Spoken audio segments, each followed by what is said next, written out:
Good morning and welcome to Plugged In. We're going to travel through Matthew chapter 2 right after this.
We are glad that you're with us. It's a little bit chilly and cloudy this morning. Sure would like the sunshine, but God gives us what He gives us, and He is good all the time.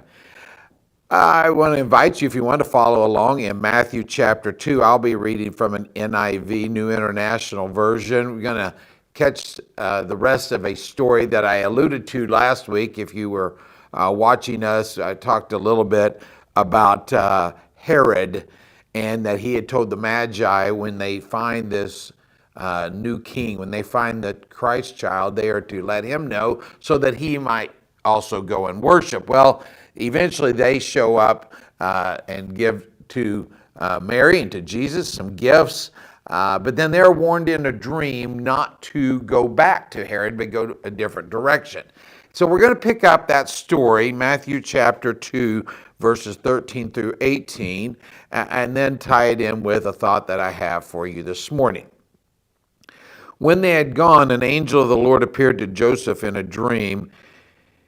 "Get up," he said, "take the child and his mother and escape to Egypt. Stay there until I tell you, for Herod is going to search for the child to kill him."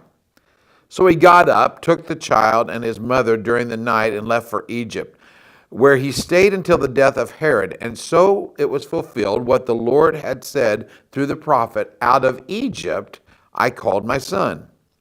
When Herod realized that he had been outwitted by the Magi, he was furious, and he gave orders to kill all the boys in Bethlehem and its vicinity who were 2 years of age and under, in accordance with the time he had learned from the Magi. Then what was said through the prophet Jeremiah was fulfilled. "A voice is heard in Ramah, weeping and great mourning. Rachel weeping for her children and refusing to be comforted, because they are no more." I'm going to give to you a list of events that happened in one particular year, and maybe some of you who are watching might remember the exact year. I will reveal it in just a moment, but here are some things that happened in this particular year of history. The U.S. Supreme Court ruled in this particular year that local governments cannot require the Lord's Prayer or Bible verses in public schools. In this particular year, the Washington-Moscow hotline was established as a way to prevent nuclear war. Harvey Gantt, connected with civil rights, was the first black to be admitted into the Clemson University in South Carolina. In April of that year, blacks began a nonviolent set-in protest at an all-white lunch counter in Birmingham, Alabama. In August of that year, more than 200,000 went to the nation's capital for the March on Washington as Martin Luther King gave his famous "I Have a Dream" speech on the steps of the Lincoln Memorial. An American mountaineer by the name of Jim Whittaker became the first American to successfully scale Mount Everest. For you football fans, the Pro Football Hall of Fame was opened in this particular year, and instant replay was first introduced in the annual Army-Navy football game. There was a band known as the Beatles who had a couple of hits, I Want to Hold Your Hand, and I Saw Her Standing There. One of those Beatles, George Harrison, he encouraged Decca Records to sign a band that he discovered. They were called the Rolling Stones.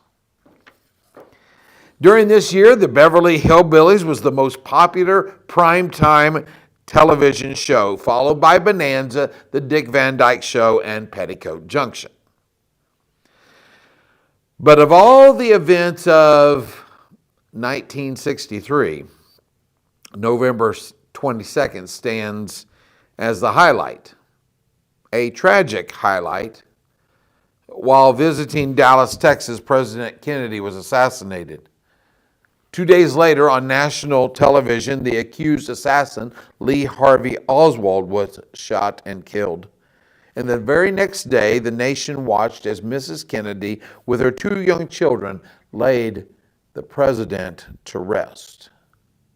It was a year that was filled with success and failure, mountaintop experiences and valleys. But there around November, this particular event, man, just shocked a family and a nation and the world. And of all things, it just so happened that a song was introduced that Christmas.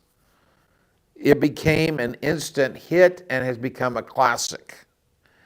It was sung by a man named Andy Williams. And the title of it is, It's the Most Wonderful Time of the Year. You know, the truth is, it is the most wonderful time of the year.